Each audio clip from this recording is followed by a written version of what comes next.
বাসন্তী পোলাও, বাসন্তী পোলাও, বাসন্তী পোলাও। এখন চারিদিকে বাসন্তী পোলাওয়ের ছড়াছড়ি। পুরো কলকাতা জুড়ে শুধু বাসন্তী পোলাও আর বাসন্তী পোলাও। নমস্কার বন্ধুরা, সবাই কেমন আছেন? চলে এসেছি নতুন একটা রেসিপি নিয়ে, মায়ের হেসেলে। আজকে বানাবো বাঙালির সেরা বাসন্তী পোলাও। তবে চলুন শুরু করা যাক। বাসন্তী পোলাও বানানোর জন্য 1 বাটি গোবিন্দভোগ চাল নিয়েছি, সেটা আমি বড় পাত্রে ঢেলে নিচ্ছি। এই চালটা কিন্তু আমি আগে থাকতেই ধুয়ে রেখেছি। আর একটা কথা, এটা কিন্তু পুরনো গোবিন্দভোগ চাল। এই পুরনো গোবিন্দভোগ চালে কিন্তু পোলাওটা খুব ভালো হয়। এখানে ছোট বাটির 1 বাটি ঘি নিয়েছি।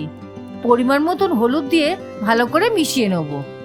আমি এখানে কোনো ফুড কালার ব্যবহার করছি না। ঘরে থাকা ঘি আর হলুদ দিয়ে গোবিন্দভোগ চালটার কালারটা নিয়ে আসবো।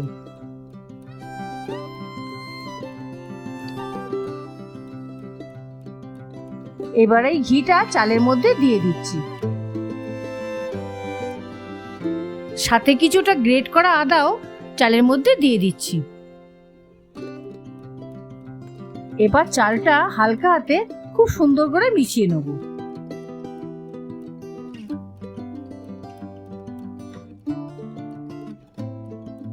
দেখেছেন, খুব সুন্দর কিন্তু অলরেডি চালের মধ্যে কালারটা চলে এসেছে। এবার এই চালটা একটা বড় থালার ওপর ছড়িয়ে দেবো।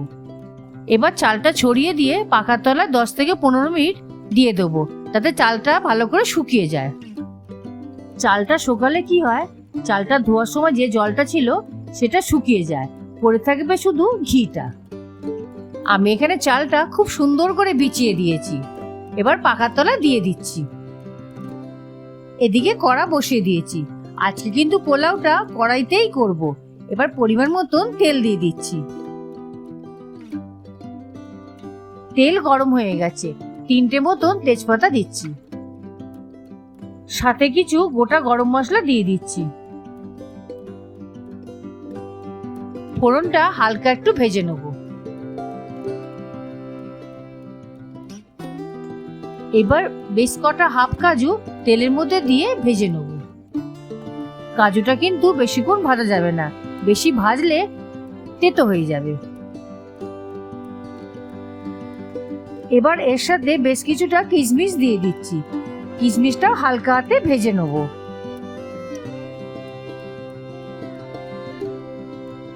দেখেছেন, কিশমিশগুলো ফুলে ঢোল হয়ে গেছে। এবার আমি ম্যারিনেট করা চালটা দিয়ে দিচ্ছি।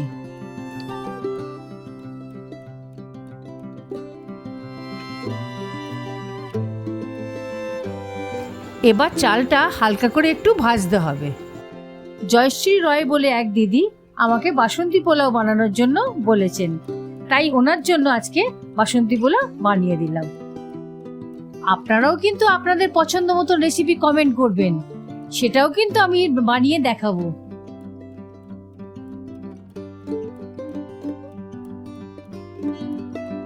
দেখুন, চালটা পুরো সাদা সাদা হয়ে গেছে, তার মানে এর ভাজাটা কিন্তু পুরো কমপ্লিট।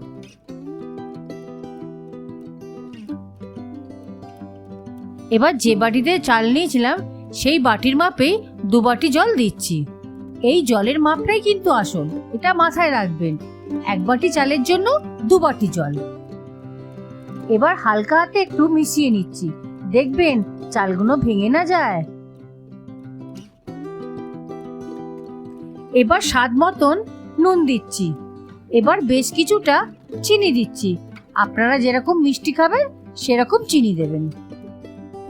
এই বাসন্তী পোলাও কিন্তু মিষ্টি মিষ্টি ভালো লাগে, আমি তাই 2 চামচে চিনি দিলাম। এবার একটা চাপা দিয়ে দিচ্ছি। এর সাথে দেখা হবে 8 থেকে 10 মিনিট পর।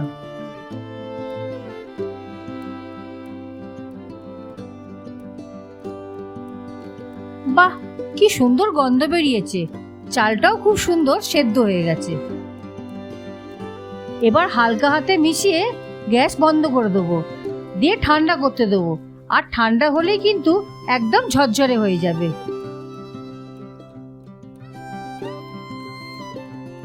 দেখেছেন, বাসন্তী পোলাও ঝরে ঝরে পড়ছে, একদম ঝরঝরে হয়ে গেছে। আপনারা যদি এইভাবে বানান তাহলে আপনাদের বাসন্তী পোলাও কিন্তু ঝরে ঝরে পড়বে।